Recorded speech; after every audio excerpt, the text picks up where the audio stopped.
ஸ்ரீலங்காவில் அதிகமான பள்ளி வாயில்களுக்கு வருமானம் கடன்கள். நீங்க வேண்டாம் விசாரிச்சு பாருங்க.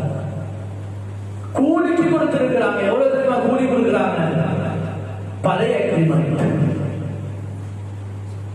இன்னும் சில இடங்களுக்கு கேள்வி வந்துச்சு, 500 ரூபாய் கொடுக்கக்கூடியவங்க இருக்கிறாங்க பள்ளி. எவ்வளவு பெரிய அநியாயம்.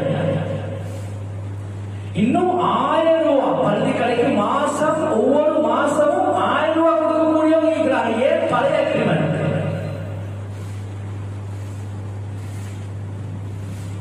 இதே மாதிரி சகோதரர்களே, மார்க்கெட்டுகள்ல கடைகளை சொந்தமாக்கி கொண்டவங்க அல்லது பள்ளியுடைய காணி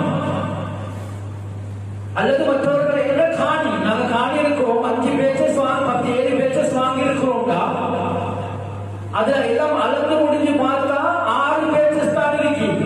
மற்றொரு பேச்சஸ் அவர் எடுத்திருக்கிறார், ஒரு பேச்சு அவர் எடுத்திருக்கிறார். அதுக்காக வேண்டி வழக்கு பேசுறாங்க. அது வழக்கு பேசி தன் கைவசமாக்கி கொண்டவங்க லோயர்